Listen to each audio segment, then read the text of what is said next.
Welcome to the Sinh Podcast. Let's get it. The Sin Podcast, what's up? So I'm going to start off the podcast like how I've been starting off lately, and that is with humanities therapy. So I'm going to start off with the definition of bigotry off of Merriam-Webster. Bigotry: obstinate or intolerant devotion to one's own opinions and prejudices. Obstinate meaning stubbornly refusing to change one's opinion or chosen course of action despite attempts to persuade one to do so. Oxford Languages: bigotry: intolerance toward those who hold different opinions from oneself. Interesting. That sounds like social media. So, we as a society have gone astray from our ability to critically think and be understanding of each other. You can live your life with dignity, respect, and still believe in something you see completely different. You could be a person of great ethics and still vote for Donald Trump or Joe Biden. Have you ever sat down and asked yourself, why does someone believe in something completely different than me? That is because life is very complicated. People value things differently. People's experiences vary. People have different kinds of upbringing. We need to challenge ourselves. Shut up and just listen. Sometimes we need to just listen.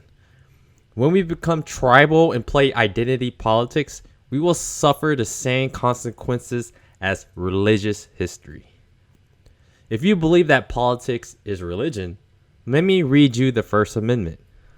Congress shall make no law respecting an establishment of religion or prohibiting the free exercise thereof or abridging the freedom of speech or of the press or of the right of the people peaceably to assemble and to petition the government for a redress of grievances. In plain English, there will be no law that will infringe on your beliefs and practices. Just replace religion with political belief. It still makes sense. If you're going to be a fair individual and be kind to thy neighbor, you must understand thy neighbor. Sadly, I don't expect our modern day issues like race to be completely in the rear view. What you and I can do is listen and do the best that we can for each other. Because at the end of the day, we want what is best for each other. Never forget why we are so hell-bent on fighting for the belief for what we think is right. Like, how many of us hold different religious beliefs? We must be tolerant of each other. Live peacefully among each other. Try to understand each other or become a victim of political bigotry. So, bigotry is very complicated, and we do some form of this all the time. We don't want to believe in something else. We just completely disregard things. We all kind of do this. But if we can at least agree on the basic human rights, so there'll be no bigotry in that. Regarding that, I have kind of like my own commandments for how I treat someone that thinks and believes in something different than me. This is not concrete, but like how I'm going to say number 7, I am open to change. So 1, I will listen first and be patient. You know, who hasn't been taught just listen and be patient to what the other person has to say? It's like simple, like respect. Just if someone is coming to you with legitimate reason to explain something or explain a situation, you got to sit there and take it in from what's happening, especially when you don't completely understand it, right? 2, I will not persecute someone for believing in something different than me.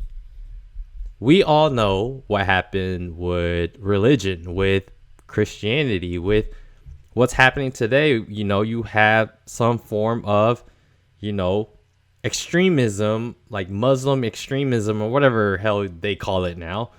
You have people that believe in this really extreme version of like the Quran and all this type stuff.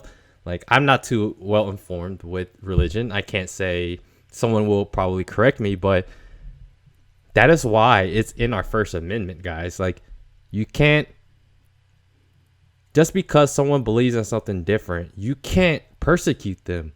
You can't throw them in jail. You can't just alienate them like they're crazy people.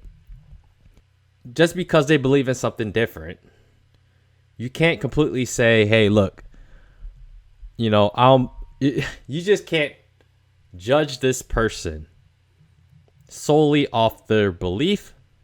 To me, it's more about the ethics. So number 2, I will not persecute someone for believing in something different than me. Number 3, I will use facts and science to support my positions. So this is basically to kind of to throw away the conspiracy theories. Oh, I have this conspiracy theory, where you could use a lot of there's fallacies that you could use. That's why they're called fallacies, right? Like, you use anecdotes. There's things that you could use to help support your position, but the strongest ones are going to be ones based off facts and science, and that science consists of research studies and data. If we use that in our arguments, man, it just makes it that much more plausible that your view, your narrative on whatever we're talking about makes sense. So 3, I will use facts and science to support my position. So 4, I will know more about the opposing position than they do. So doesn't it make sense that why you believe in whatever you believe, that you would know so much more about the opposite ideas, perspectives, that's why you believe in what you believe, because you already know that the other ones, that you know so much about the other view that yours is right because you have more facts and science to back what you are presenting. And a lot of that in this today's like political environment is like, we all know majority of what's happening in the world. And so that preparation that you have time to prepare on anything. I mean, Google, you can find almost anything on Google, and you can even email the people that are way more well informed than you are, that their whole expertise is in this area, and you could just call them or email them, and then you could get more information about what is it that you are trying to find out. And so what I really figured, like, I watched a lot more like leftist type of news in my life. And so what I come to find out, like, as I watch more and more conservative news and conservative ideals, is like, I completely understand it now. I completely understand both sides. And to me, one side sounds a lot more rational and reasonable to me. But yeah, number 4, I will know more about the opposing position than they do. I will know more, meaning that you do the preparation, that you do the preparation of understanding whatever hell that you're trying to talk about. So 5, I will help educate the opposition. So part of your duty of why you believe in what you believe is you want someone else to believe in that because you feel like that's the right thing to do, right? I will help educate the opposition. This is why I think I'm right. This is why I think this is what it is. And then using the facts and science, and you're going to have to use your ability, your human communication, your communication ability to convince the other person to see it your way. So like me personally, I believe in UBI. So I have to help educate people of why UBI can work, why UBI is good for society, how UBI can work, how it won't negatively affect you, why this is a huge plus for society. So that is my duty, to help educate people about universal basic income and use the facts and science to really talk about UBI. And to use going back to number 4, I will know more about the opposing position than they do. Is majority of the time you're gonna be like, that's socialism, that's socialism. People put labels on these things, and those arguments are easy to beat because you have that knowledge already that what people are gonna say. It's like growing up Asian. You know what jokes that people are gonna say. You're gonna have rebuttals. You're gonna have rebuttals for people that make fun of Asian people because you know what they're gonna say. You know what. You just know what the other side is going to say, what they're going to present. So let's go. So number 5, I will help educate the opposition. So in this case, UBI, I know more about what they're going to say. They're going to say it's like socialism. They're going to say it doesn't work. It doesn't work anywhere in the world. And that's false. That's false because, Alaska basically has a form of UBI and it works. And all the stats line up to help, Alaska out to be better off this way. So that's example of number 5. I will help educate the opposition. Number 6, I will be educated on what I don't know and don't understand. Number 6, I will be educated on and what I don't know and don't understand. So this kind of just goes back into number 5. So when you start to educate someone and you think that someone is you're educating someone about UBI and they're gonna have questions and you don't know the question, you don't know the answer to that question, now that leads you to believe, hey, maybe I don't know everything. Then that will lead you to think, I will be educated, I will find out. Like, you have to be curious. You have to know these things because if you don't have the answers for common questions and questions that are really relevant to the conversation for this example of UBI, then I have to go research it. I have to go find that information. Or if there is no information, that's where it just becomes an opinion, and that's okay because not everything new in the world is going to have certain statistics, certain facts that can back it yet.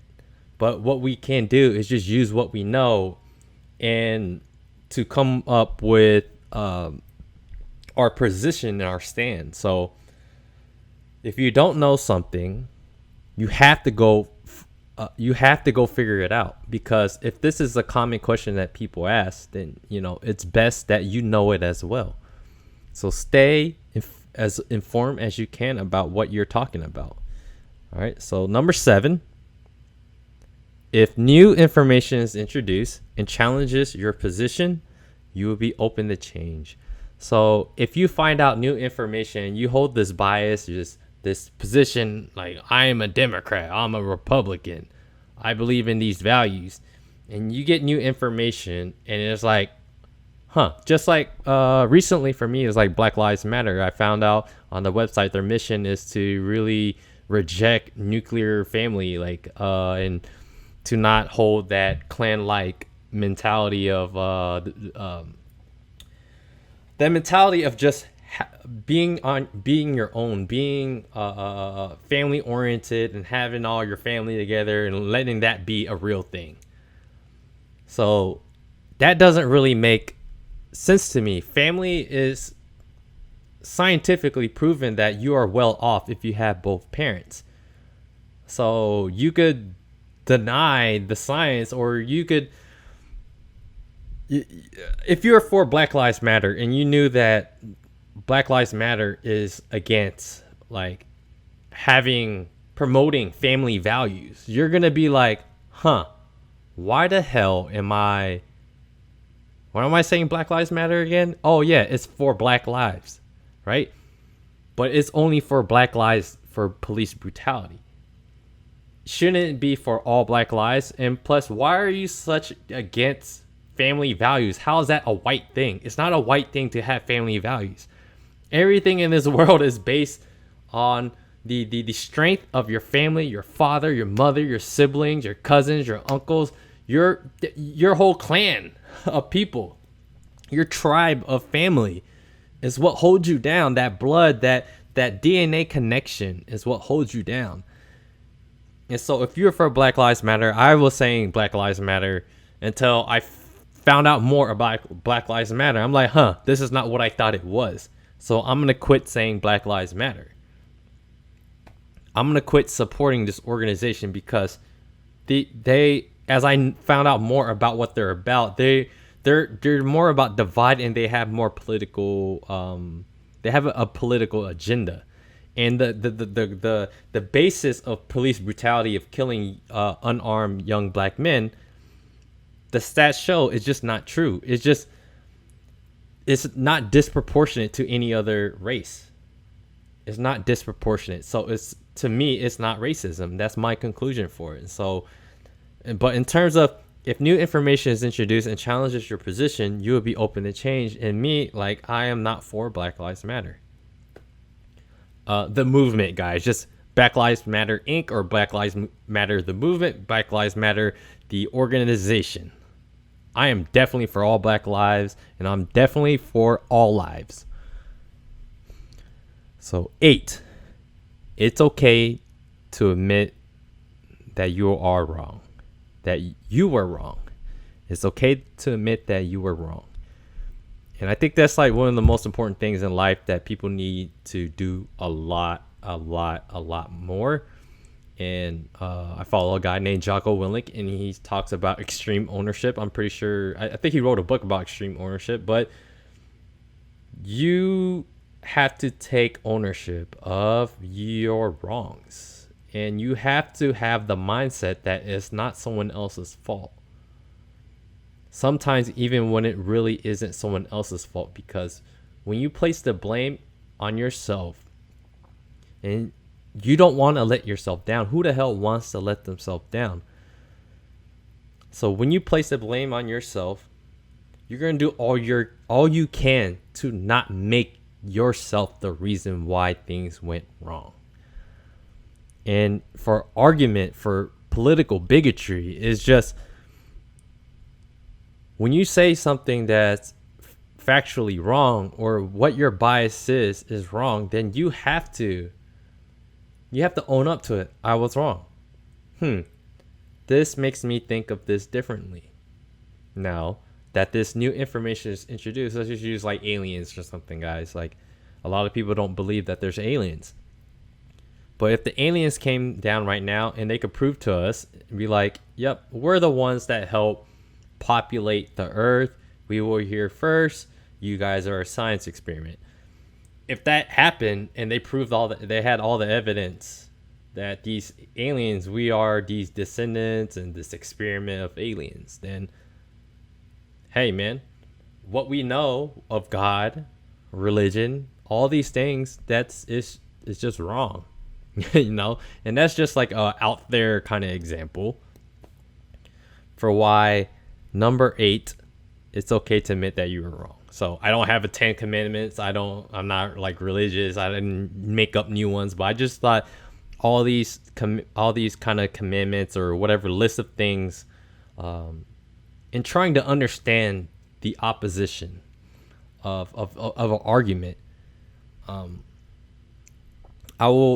it just doesn't make sense to not do this. It's like, why are you arguing something and not listening to what they have to say and try to gain their perspective? So let me just list all 8 again. I will listen first and be patient. 2, I will not persecute someone for believing in something different than me. 3, I will use facts and science to support my positions. 4, I will know more about the opposing position than they do. 5, I will help educate the opposition. 6, I will be educated on what I don't know and don't understand. 7, if new information is introduced and challenges your position, you will be open to change. 8, it's okay to admit that you are wrong.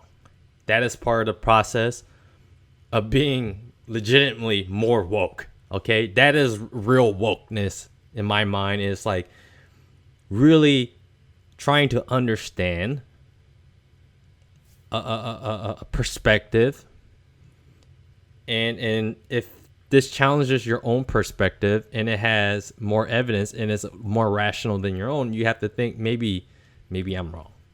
Maybe I'm wrong. So to me, guys, Personally, I would never claim to be a part of a political party.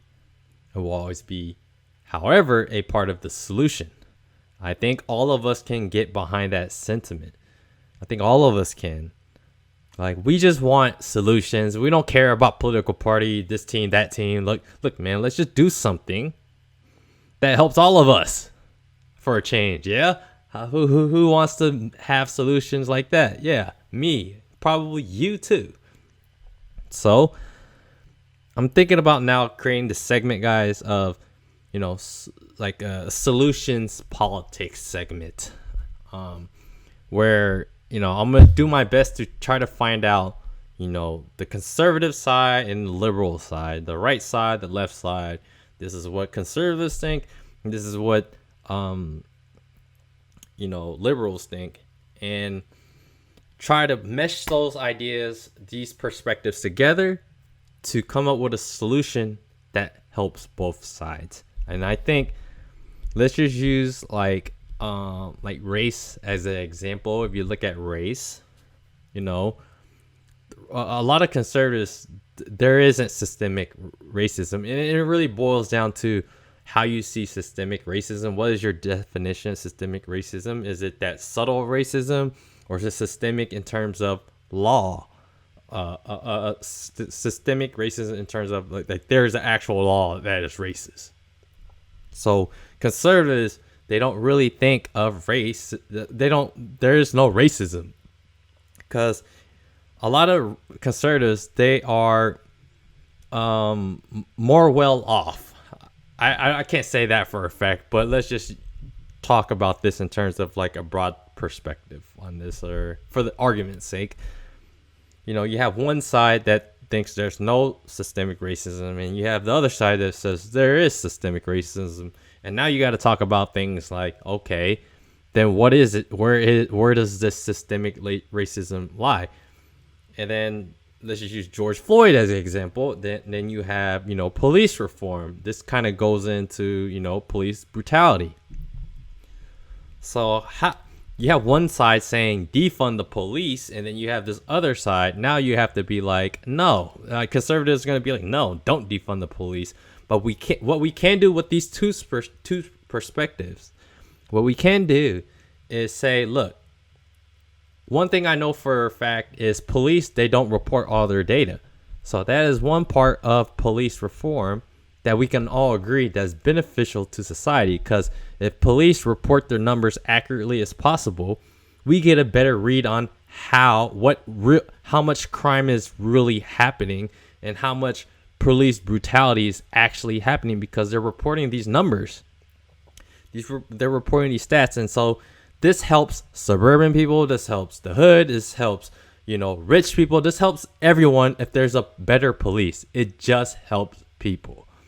So whether this side believes that there's systemic racism and this side believes there's no systemic racism, and if they point towards police brutality, one side says defund, the other side says no, don't defund, maybe give them more money.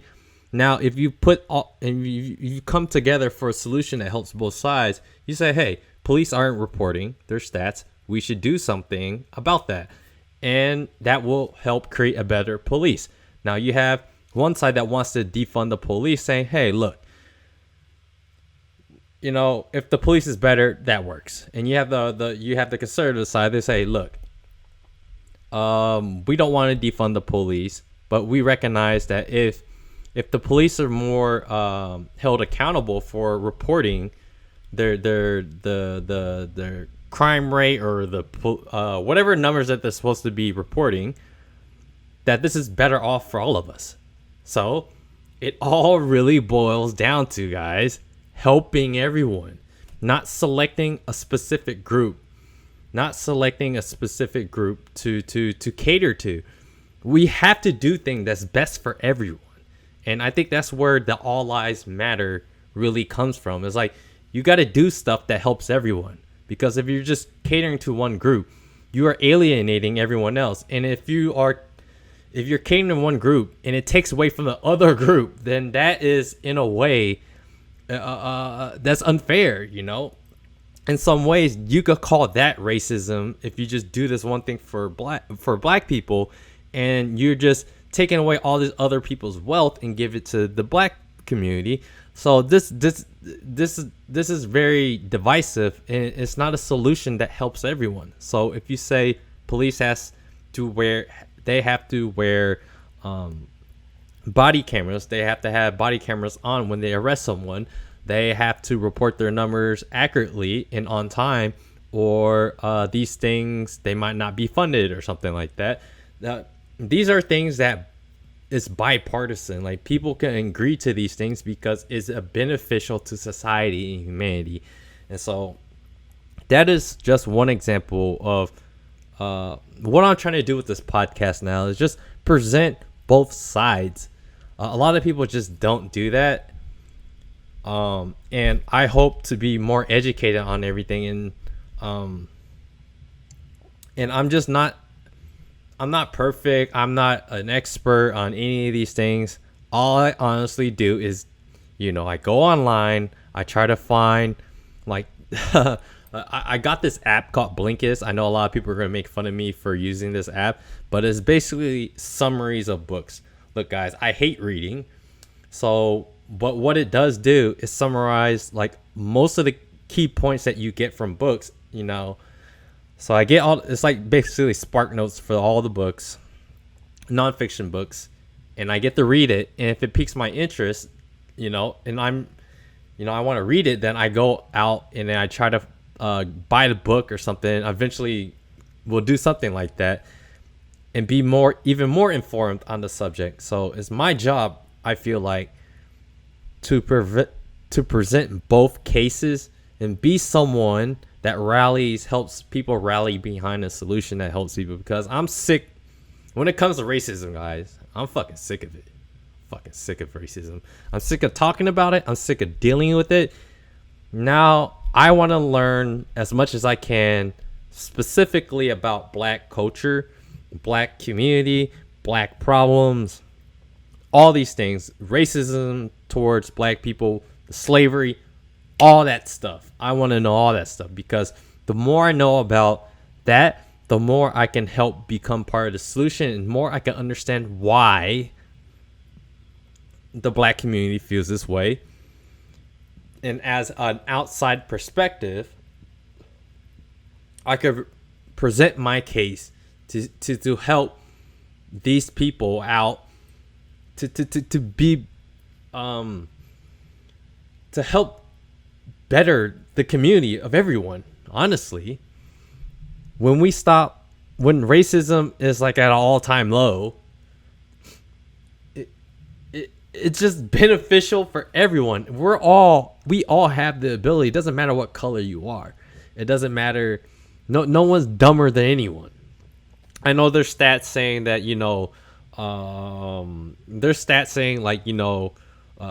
like black people are not as intelligent, or they score lower on IQ tests, whatever the stat is. Okay. If you give it 30, 50, 70 more years from now, after racism and slavery and people from those times are have many more generations to go through, everyone is going to be caught up. Now you have time for all these types of people to build generations of wealth and be generationally educated. Okay, you can't take an IQ test in like 1860. You didn't even teach the slaves anything. Of course they're gonna score lower. So that's kind of like my mindset with that. I believe we all can be smart, because I've seen everyone of all color. I've seen everyone be successful, be super intelligent. A lot of stuff I'm learning from is legitimately a lot of black professors, a lot of black intellectuals that I'm learning about black culture and about stats and about all the stuff that I just didn't know about, from very, very intelligent people. I feel like they're increasing my IQ. So to me, in my own anecdotal experience, like, there's no fucking way that black people are dumber. They're smart. Black people are smart. So we need to get that mindset and creep in and really get it to the root of the community that's causing the trouble and all the factors that connect to it. That wasn't just slavery. That's just one part of it. And where I feel like in our time now is just the residue that's left over from the racist times that we had in our history as a country. So we're here now trying to scrape away and, clean up. Say you had like a bowl of ice cream or in a tub, whatever, you're scooping it out. You got most of the ice cream out, but there's still parts of the ice cream still left. And so you're trying to find your way to clean everything up, polish it up, throw some soap in there, get the sponge and clean out the bucket or whatever, right? That might be a terrible analogy, but you guys get what I'm saying. That's why I feel like where we're at. And I want to live in a time where we're not, this is like in the rear view. I don't want to deal with this shit no more. So I got to do everything I can to help educate people, to learn, to help educate myself and to help educate others about facts and about real things that's happening in the world. And you're going to learn that there's no stats saying that unarmed black men are being disproportionately killed by police. Police aren't killing black people. They're just at a disproportionate rate. Okay. We could look up all these studies and stuff if you want.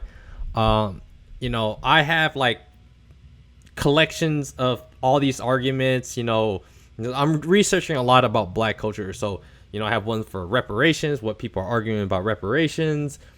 I have one for all the stats about police brutality. I'm trying to collect all the studies around that.